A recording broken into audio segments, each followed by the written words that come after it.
Are you ready? యేసయ్య నేను బాధ్యత కలిగి ఉండాలి. యోహాను సువార్త 19వ అధ్యాయం 21, 22, 23, 24, 25, 26, 27 వాక్యాలు కలిసి మనం అందరం చదువుకుందాం. నేను యూదుల రాజునని వాడు చెప్పినట్టు రాయము, కానీ యూదుల రాజని రాయొద్దని యూదుల ప్రధాన యాజకులు పిలాతుతో చెప్పగా, పిలాతు నేను రాసినదేమో రాసి తిన. నేను సైనికులు యేసును సిలువ వేసిన తరువాత ఆయన వస్త్రములు తీసుకొని ఒక్కొక్క సైనికునికి ఒక్కొక్క భాగం వచ్చినట్లు వాటిని 4 భాగములు చేశారు. ఆయన అంగీని కూడా తీసుకొని ఆ అంగి కుట్టులేక పైనుండి యావత్తు నెయ్యబడినది గనుక వారు దానిని చింపక అది ఎవనికి వచ్చునో అని దాని కోసరము చీట్లు వేయుదమని ఒకరితో ఒకరు చెప్పుకొనిరి. వారు నా వస్త్రములను తమలో పంచుకొని నా అంగీ కోసరము చీట్లు వేసిరి అను లేఖనము నెరవేరునట్లు ఇది జరిగెను. ఇందుకే సైనికులు ఇలాగు చేసిరి. ఆయన తల్లి సహోదరియు క్లోఫా భార్య అయిన మరియయు మగ్దలేని మరియయు యేసు సిలువ యొద్ద నిలిచియుండిరి. యేసు తన తల్లియు తాను ప్రేమించిన శిష్యుడు దగ్గర నిలిచిండుట చూచి, అమ్మా ఇదిగో నీ కుమారుడు అని తన తల్లితో చెప్పాను. తరువాత శిష్యుని చూచి, ఇదిగో నీ తల్లి అని చెప్పాను. ఆ గడియ నుండి ఆ శిష్యుడు ఆమెను తన ఇంట చేర్చుకొనెను. యేసు ప్రభువారు సిలువలో వేలాడుతున్నారు. ఎడం వైపు ఒక దొంగ, కుడివైపు ఒక దొంగ. అతి భయంకరమైన వేదన అనుభవిస్తున్నాడు. ఇటువంటి వేదన అనుభవిస్తుండగా యేసయ్య సిలువ కింద నిలబడిన తల్లిని, తాను ప్రేమించిన శిష్యుడు యోహాను ప్రేమించిన యేసయ్య వారు నిలబడటం చూచి యేసయ్య అన్నాడు, అమ్మా ఇదిగో నీ కుమారుడు. శిష్యుడుతో అన్నాడు, ఇదిగో నీ తల్లి. అసలు తల్లి అది ఎక్స్పెక్ట్ చేయట్లా. ఎందుకంటే అంత భయంకరమైన వేదన గుండా ఆయన వెళ్తున్నాడు. లూకా సువార్త 2వ అధ్యాయం 35వ వాక్యం. లూకా సువార్త 2వ అధ్యాయం 35వ వాక్యం.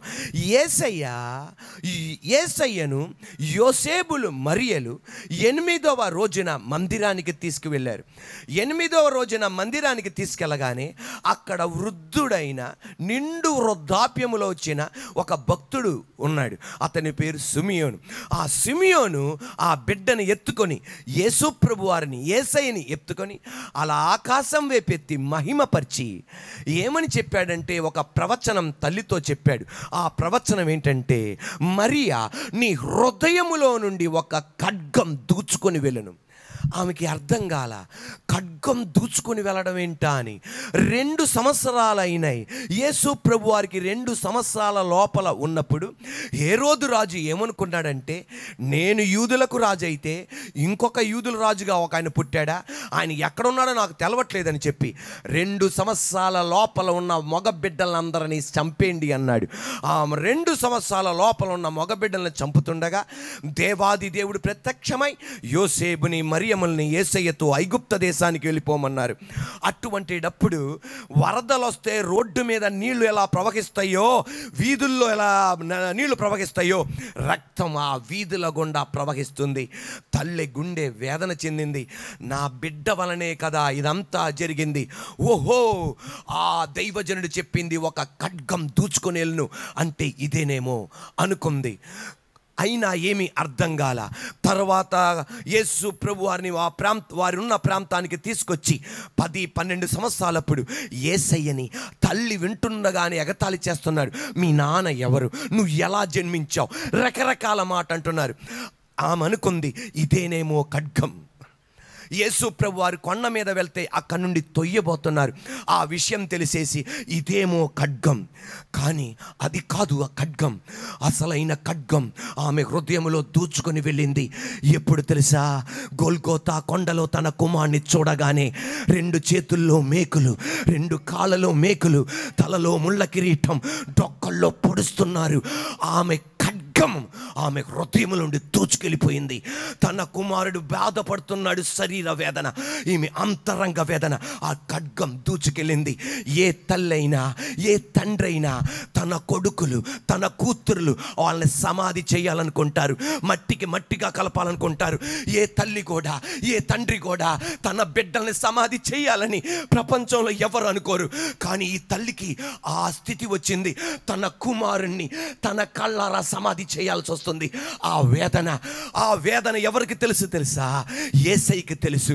ఎందుకంటే యెషయా గ్రంథం 61వ వాక్యం, యెషయా గ్రంథం 61వ అధ్యాయం 1-2 వాక్యాలు, యెషయా గ్రంథం 61వ అధ్యాయం 1-2 వాక్యాలు, లూకా సువార్త 4:18, లూకా సువార్త 4:18. ప్రభు ఆత్మ నా మీద ఉన్నది, బీదలకు సువార్త ప్రకటించుటకు, నలిగిన వారిని విడిపించుటకు. నా యేసయ్య నలిగిన ఈ తల్లిని విడిపించాలి. కుమారుడు లేకపోతే ఈమె ఇప్పుడు విధవరాలు. ఆల్రెడీ యేసేపు మరణించాడు. ఈమె విధవరాలు. ఈమె పక్షాన నిలబడటానికి ఎవ్వరు లేరు. ఈమె ఎక్కడ నిద్రపోద్ది, ఎక్కడ వస్త్రాలు ధరించుకుంటుంది, ఎక్కడ ఉంటుంది? ఆ విధవరాలు వేదన తెలుసు. ఎందుకంటే కొన్ని రోజుల క్రితం, కొన్ని సంవత్సరాల క్రితం ఒక విధవరాలు నాయన పట్టణములో తన కుమారుడు మరణిస్తే గుండెల బాదుకు నేర్చింది. భర్త మరణించినప్పుడు అంతగా ఏడవల. తన కుమారుడు మరణిస్తే నేను సమాధి చేస్తున్నానేంటి, నా కుమారుడు నన్ను మట్టి కలపాలి ఏంటి, నా స్థితి, నాకు ఆధారం ఏది?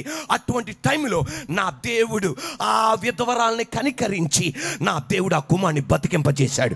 అలాగైతే ఆమె తల్లి, యేసయ్య తల్లి విధవరాలుగా ఉంది. కుమారుడు మరణించబోతున్నాడు. అటువంటప్పుడు నా యేసయ్య అనుకున్నాడు, ఇతరుల్ని ఆదరించడం మాత్రమే కాదు, ఇతరుల్ని ఓదార్చడం మాత్రమే కాదు, నా తల్లి పట్ల బాధ్యత తీసుకోవాలి. అమ్మా, నేను లేకపోయినా నీకొక కుమారుడు ఉన్నాడు, ఆయన యోహాను. ఏమని చెప్పాడు తెలుసా? యేసయ్య చెప్పేది, యోహాను నీకు ఆమె తల్లి ఆ రోజు నుండి ఇంటికి తీసుకెళ్ళింది. ఈ రోజున నజరేయుడైన యేసయ్య నీతో నాతో చెప్పేది, నీ అంత వేదనలో ఇంకొకరిని ఆయన ఆదరిస్తున్నాడు, ఇంకొకరిని బలపరుస్తున్నాడు. నీ వేదనలో ఇంకొకరిని నువ్వు ఆదరించవచ్చు, ఇంకొకరిని నువ్వు బలపరచచ్చు, ఇంకొకరిని నిలబెట్టచ్చు. ఒక మాట మీరు గమనించండి, నీ వేదనలో నీలాగా వేదన పడే ఇంకొకరిని ఆదరించినప్పుడు నీకు విడుదల కలుగుతుంది, నీకు స్వస్థత కలుగుతుంది, నీకు మార్గాలు తెరవబడతాయి, నువ్వు ఉద్ధరింపబడతావు, నువ్వు హెచ్చింపబడతావు. యేసయ్య సిలువలో అంటున్న మాట, అమ్మ ఇదిగో నీ కుమారుడు. ఎన్నో మాట ఇది, సిలువలో పలికిన ఎన్నో మాట.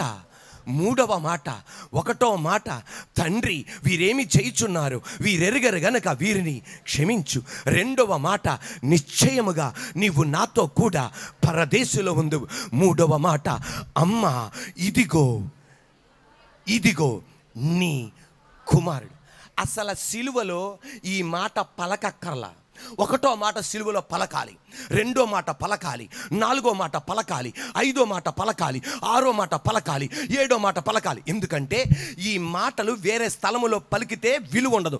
కానీ అమ్మ ఇదిగో నీ కుమారుడు అన్న మాట ఉంది చూసారా, సిలువలో పలకక్కర్లా. ఎక్కడే పలకొచ్చో తెలుసా? యేసు ప్రభు వారికి ఆరంభం నుండే తెలుసు, యేసు ప్రభు వారికి ఎప్పుడో తెలుసు ఆయన సిలువలో మరణించబోతున్నాడని, అమ్మ అనాథగా మారిపోద్దని. ప్రభు బల్ల మేడగదికి వెళ్ళినప్పుడు అందరూ కూర్చున్నప్పుడు యోహాను అతని గుండెను ఆనుకొని ఉన్నాడు.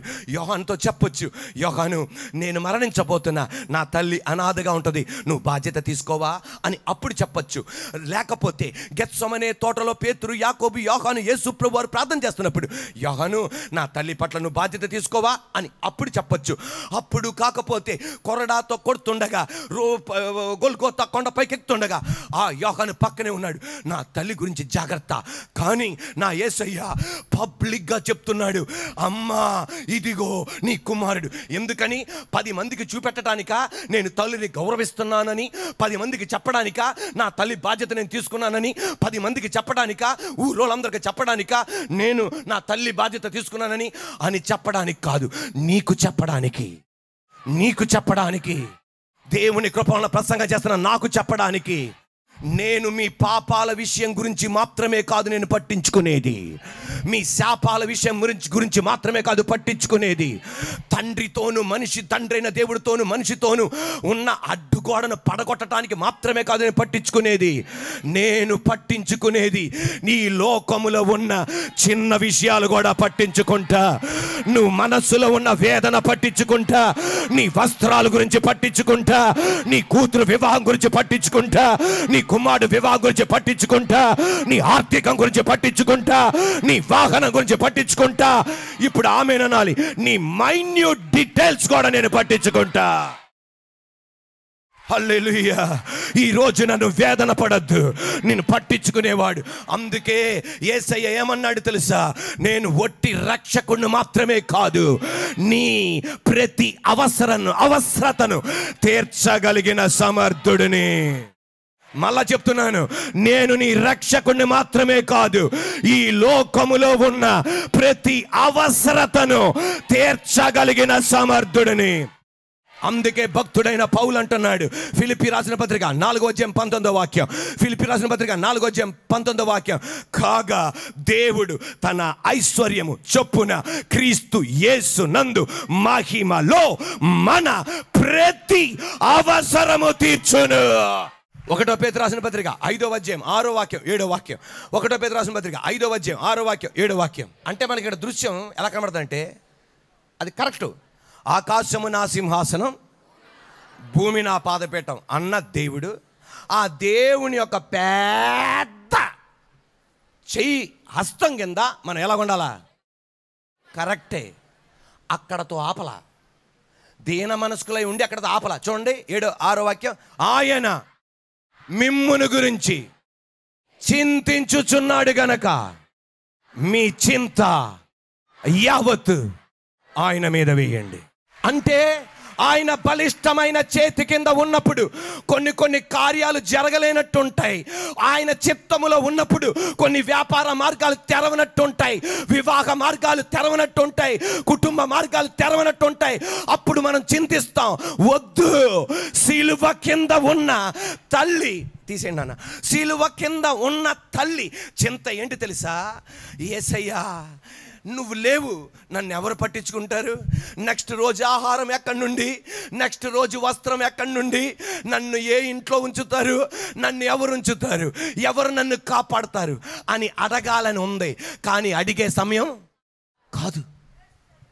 అంత వేదన అనుభవిస్తున్నాడు కుమారుడు, అంత దుఃఖం అనిపిస్తున్నాడు కుమారుడు, అంత టార్చర్ గుండా వెళ్తున్నాడు. కానీ ఆమె మనస్సులో ఉన్న మైన్యూట్ డీటెయిల్స్ నా దేవుడెరిగి ఆమె అడగకుండానే తీర్చిపడేశాడు. ఆయన బలిష్టమైన చేతి కింద ఉన్న నువ్వు, పాస్టర్ గారిని ఏం అడగను, 4 ఆరాధనలో ప్రసంగం చేస్తున్నాడు, అలసిపోతున్నాడు, ఏమొచ్చి నేను చెప్పను, పాస్టర్ గారికి ఏం చెప్పను అని వస్తున్నావా? ఇక్కడ ఉన్నది పాస్టర్ గారి కాదు, నాలో నిలబడిన యేసయ్య నీ మైన్యూట్ డీటెయిల్స్ కూడా చూస్తున్నవాడు, నీ అంతరంగాన్ని చూస్తున్నవాడు, నీ తలంపులను చూస్తున్నవాడు, నీ గుండెను చూస్తున్నవాడు, నువ్వు చెప్పకుండానే తీర్చగలిగిన. అందుకే ఆయన బలిష్టమైన చేతి కింద ఉన్నాడు. నువ్వు ఏమైతే చింతిస్తున్నావో ఆల్రెడీ ఆయన చింతిస్తున్నాడు. మరియా నువ్వు దేని గురించి చింతిస్తున్నావో నేను ఆల్రెడీ చింతిస్తున్నా. ఈరోజు తమ్ముడు నువ్వు దేని గురించి అయితే చింతిస్తున్నావో, చెల్లి నువ్వు దేని గురించి అయితే చింతిస్తున్నావో ఆల్రెడీ ఆయన చింతిస్తున్నాడు.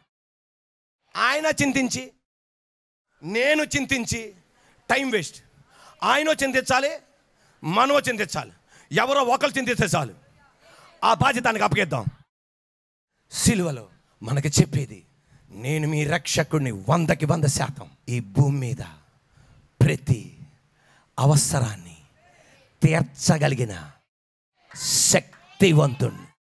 అది రోగమైన, అది శాపమైనా, అది గర్భఫలం లేకపోయినా, ఉద్యోగం లేకపోయినా, పిల్లల టర్మ్ ఫీజు అయినా, 10th క్లాస్ ఫీజు అయినా, మెడిసిన్ ఫీజు అయినా, ఏదైనా మీ ప్రతి అవసరాన్ని తీర్చగలిగిన వాణ్ణి.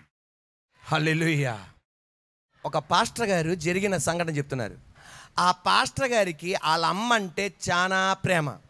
ఆ అమ్మకు కూడా పాస్టర్ గారు అంటే చాలా ప్రేమ. నిండు వృద్ధాప్యంలోనికి వచ్చింది తల్లి. తన కొడుకుని పిలిచి ఇలాగందంట, ఇక ఎన్ని రోజులు బతుకుతానో నేను తెలవదురా, నేను మరణిస్తా. కుమారుడు ఏడ్చాడంట, అమ్మ నువ్వు మరణించకూడదు. వెంటనే అమ్మ అందంట, మరణించకూడదంటే కుదరదు, నాకు 90 వచ్చేసినాయి, ఏ రోజైనా నేను మరణిస్తా. కానీ నువ్వు ప్రిపేర్ అవ్వాలి, నేను ప్రిపేర్ అవుతున్నా. నేను మరణించినప్పుడు సమాధి కార్యక్రమానికి తీసుకెళ్తున్నప్పుడు red dress ధరింపజేయాలి. A dress?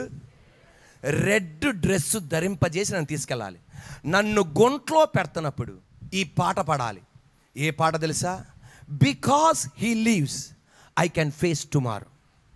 Because he leaves all fear has gone. Because he leaves he holds my future. Because he leaves I can face tomorrow. అంటే ఆయన సజీవుడు గనక రేపటి రోజు నేను ధైర్యంగా ఎదుర్కోగలను. బికాస్ హీ లీవ్స్, ఆయన సజీవుడు గనక ఆల్ ఫియర్ హస్ గాన్, ప్రతి భయం నాది నుండి పోయింది. బికాస్ హీ లీవ్స్, ఆయన సజీవుడు గనక హీ హోల్డ్స్ మై ఫ్యూచర్. నా భవిష్యత్తు ఆయన చేతిలో ఉంది, నా భవిష్యత్తు ఆయన చేతిలో ఉంది. ఆ పాట. అలాగే అమ్మ చెప్పిన ఒక వారానికి మరణించింది. దుఃఖపడ్డాడు. కానీ 90 సంవత్సరాలు దేవుడు ఆయుసు ఇచ్చాడు. దేవా స్తోత్రం అనుకున్నాడు. అమ్మని సమాధి కార్యక్రమంలోనికి తీసుకెళ్ళబోతుండగా వెంటనే అక్కడ ఉన్న వాళ్ళకి చెప్పాడు, మా అమ్మకి రెడ్ డ్రెస్ ధరింపజేయండి. ఎవరేం అడగల, ఎందుకంటే కుమారుడు ఆశ కదా, రెడ్ డ్రెస్ ధరింపజేశారు. అలాగే గుంట్లో పెడుతుంటే ఈ పాట పాడారు. ఏ పాట? Because he leaves I can face tomorrow. Because he lives, all fear has gone. Because he lives, he holds my future అని పాడారు. పాడి సమాధి కార్యక్రమం అయిపోయింది. ఒక సంవత్సరం తర్వాత ఈయనను ఈ పాస్టర్ గారి యొక్క ఫ్రెండ్, ఆయన కూడా పాస్టరే. పాస్టర్లకు ఫ్రెండ్ ఎవరు ఉంటారు? పాస్టర్. ఇంజనీర్లకు ఫ్రెండ్ ఎవరు ఉంటారు? విశ్వాసులకు ఫ్రెండ్స్ ఎవరు ఉంటారు? డాక్టర్స్కి ఫ్రెండ్ ఎవరు ఉంటారు? ఆ పాస్టర్ గారి ఫ్రెండ్ పాస్టర్ గారు ఇద్దరు కలిసి ఒక ప్రాంతానికి వెళ్ళారు, కరపత్ర పరిచర్కి వెళ్ళగానే అమ్మ మరణించిన ఈ పాస్టర్ గారు కుడివైపు వెళ్ళారు, ఇంకొక పాస్టర్ గారు ఎడం వైపు వెళ్ళారు. కరపత్ర తీసుకుని ఒక్కొక్క ఇంటికి వెళ్తున్నారు. ఒక్కొక్క ఇంటికి వెళ్ళి ఒక ఇంటికి కరపత్ర ఇచ్చారు. కరపత్రకి ఇచ్చినాక ఎవ్వరూ అంగీకరించలా, కనీసం తలుపు కూడా తెరవలా. అన్ని గుమ్మం దగ్గర పెట్టేసి వచ్చాడు. కిటికీలో నుండి కరపత్ర వేసి వచ్చేసి అరుగు మీద కూర్చున్నాడు. అరుగు మీద కూర్చోగానే, యేసయ్యా ఒక్కళ్ళు కూడా కరపత్రాలు తీసుకోలే, ఒక్కళ్ళు కూడా తలుపులు తీయలే, ఈరోజు ఏంటి దేవా ఇలా జరిగింది అని వేదనతో ఉండగానే ఆ వీధిలో ఉన్న కొంతమంది ఎవరొస్తులు వచ్చారు. సార్ మీరు పాస్టర్ గారా? అవునండి. యేసుప్రభు గురించి చెప్తారా? ఈ పాస్టర్ గారు అనుకున్నారు ఎగతాళి చేయడానికా లేకపోతే నన్ను తనడానికా అనుకోండి. ఏంటని చెప్పరంటే, మీరు నిజంగా అడుగుతున్నారా జోక్గా అడుగుతున్నారంటే, నిజంగా అడుగుతున్నాం. అమ్మా యేసయ్యా నువ్వే రప్పించావు అని వాక్యం అందించాడు. ఆ యవనస్తులందరూ యేసయ్య మాకు కావాలి అన్నారు.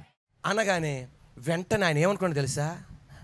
ఆ అరుగు మీద కూర్చొని ఆ యవనస్తులందరూ వెళ్ళిపోగానే, యేసయ్యా అదే గనక మా అమ్మ బతుకుంటే మా అమ్మకి ఫోన్ చేసేవాడిని. అమ్మా ఫస్ట్ వెళ్ళా, ఎవరు అంగీకరించలా, తర్వాత యేసయ్య నా దగ్గర తీసుకొచ్చాడు, ఎంతమంది రక్షణ పొందారమ్మా. మా అమ్మకి బతుకుంటే ఫోన్ చేసి చెప్పేవాడిని, కానీ ఇప్పుడు అమ్మ లేదు, ఎవరు చెప్పుకోవాలి అనుకొని అలా కూర్చొని ఉండగా ఆ టేపు నుండి ఒక వ్యక్తి వస్తున్నాడు. వెంటనే ఈ పాస్టర్ గారు అటువైపు చూడగానే ఎవరు అనుకున్నారంటే, ఒక పాస్టర్ గారు వెళ్ళారు కదా కరపత్రిక ఇవ్వడానికి, ఆయన వస్తాను అనుకొని, సరే ఆయన వస్తాడులే అనుకున్నాడు.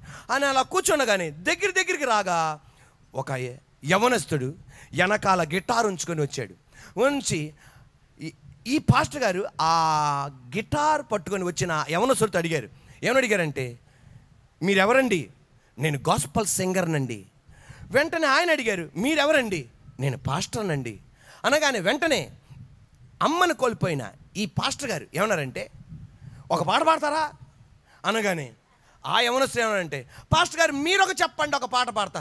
నేను చెప్పను, మీరే పాడండి అనగానే గిటార్ పట్టుకొని, because he lives I can face tomorrow, because he lives all fear has gone, because he lives he holds my future. వెంటనే అనుకున్నాడు, దేవా ఒక చిన్న మైన్యూట్ డీటెయిల్ ఒక గ్రామంలో ఎవరికి చెప్పలేంది ఎన్న దేవా నా గురించి ఇలా పట్టించుకుంటున్నావు, ఇలా నీ గురించి చింతిస్తున్నాడు ఆయన, ఇలా నీ ప్రతి అవసరాన్ని తీరుస్తున్నాడు. దేవునికి స్తోత్రం, హల్లెలూయా. ఈ రోజున అటువంటి గొప్ప దేవుని సేవిస్తున్నాం. ఆయన రాస్తూ ఏమన్నాడు తెలుసా, ఎక్కి ఎక్కి ఏడ్చాడంట. యేసయ్యా ఇక్కడ నేను మౌతులో ఎవరికి చెప్పలేదయ్యా, మైక్రోఫోన్లో ఎవరికి చెప్పలేదయ్యా, అరుగు మీద కూర్చొని ఒక చిన్న మాట అనుకుంటేనే నా గురించి ఇలా సాయం చేసే దేవా నీ గురించి చింతించేవాడు. ప్రతి అవసరము తన మహిమైశ్వర్యములోను. ఫిలిప్పీ రాసిన పత్రిక 4:19, ఫిలిప్పీ రాసిన పత్రిక 4:19, కాగా దేవుడు తన మహిమైశ్వర్యములో క్రీస్తు యేసునందు తన మహిమలో మన ప్రతి అవసరాన్ని ఆయన తీరుస్తాడు. హల్లెలూయా. అందువలన ధైర్యంగా ఉండు. ఇటువంటి గొప్ప దేవుడు ఈ ప్రపంచములో నీకు కనబడడు. అటువంటి గొప్ప దేవుని ఈరోజు మనం ఆరాధించడానికి దేవుడు మనకిచ్చిన భాగ్యం బడి స్తోత్రం. Praise the lord. యేసయ్య సిలువలో వేలాడుతూ ఒక మాట చెప్పాడు. మత్తయి సువార్త, మార్కు సువార్త, లూకా సువార్త, యోహాను సువార్తలో ఏం కనబడింది తెలుసా? అమ్మ ఇదిగో నీ కుమారుడు. కానా అన్న ఊరిలో అమ్మ నా సమయం ఇంకా రాలేదు. కానీ ఇంగ్లీష్ బైబిల్లో అమ్మ అన్న మాట ఎక్కడా కనబడదు. ఏం కనబడింది తెలుసా? ఉమన్. ఏం కనబడింది? ఉమన్. గ్రీక్ భాషలో నుండి ఒరిజినల్ తర్జుమా బయటకు వచ్చింది ఏది తెలుసా? ఇంగ్లీష్లో. మన వర్నాక్యులర్ లాంగ్వేజ్లో తమిళ్ బైబిల్లో, మలయాళం బైబిల్లో, హిందీ బైబిల్లో, తెలుగు బైబిల్లో మనకేం కనబడుతుంది? అమ్మ. కానీ ఒరిజినల్ తర్జుమా నుండి వచ్చిన దాంట్లో woman, here is your son. ఏమేం కనబడిద్ది? ఉమన్ అంటే ఏంటి? స్త్రీ. తెలుగు బైబిల్లో అమ్మ అని కనబడిద్ది, ఇంగ్లీష్ బైబిల్లో స్త్రీ. కానా అన్న ఊరిలో ఉమన్, సిలువ దగ్గర ఉమన్. ఒక్కసారి యోహాను ఏమని పరిచయం చేస్తారు తెలుసా? Mary the mother of Jesus. అది యేసయ్య చెప్పట్లా, యోహాను చెప్తున్నాడు. ప్రతి చోట ఉమన్ ఉమన్. ఎందుకని అంటే యేసు ప్రభువారు మరియ పట్ల డిస్రెస్పెక్ట్ఫుల్గా ఉన్నారా? అమర్యాదగా ఉన్నారా? గౌరవించట్లేదా? కాదు. నువ్వు నేను జన్మించడానికి దేవుడు తర్వాత కారణం ఎవరు? నాన్న, అమ్మ, తండ్రి, తల్లి.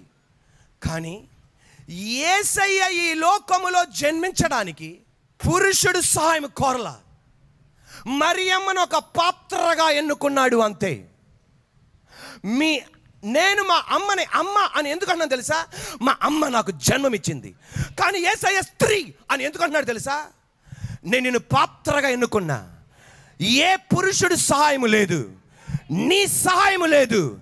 నేనే జీవం. ఆ జీవమైన నేను నీలోనికి వచ్చా. అందువలన నువ్వు నా స్త్రీవే. కానీ అందువలన ఏమన్నాడు తెలుసా? నాకు అమ్మ కాదు, ఎవరంటే స్త్రీ. నేను నీలో నుండి నాకు జీవం రాలా, నేనే జీవం. నీకు జీవం ఇచ్చిన వాడిని నేనే. యోహాను సువార్త 14:6 నేనే మార్గం, నేనే సత్యం, నేనే జీవం. ఆ జీవమైన నేను నీలోనికి వచ్చా. కానీ ఏ రోజు కూడా నా యేసయ్య నువ్వు నేను తల్లికి ఎంత గౌరవిస్తామో దానికి మించిన గౌరవాన్ని ఇచ్చాడు. హల్లెలూయా. కానీ యేసయ్య అక్కడ స్త్రీ అని చెప్పడానికి గల కారణం, నా జీవం అమ్మ నుండి కాదొచ్చింది, నా జీవం నా నుండి కాదొచ్చింది, నా జీవానికి కారణం నేనే. Praise the lord. హల్లెలూయా.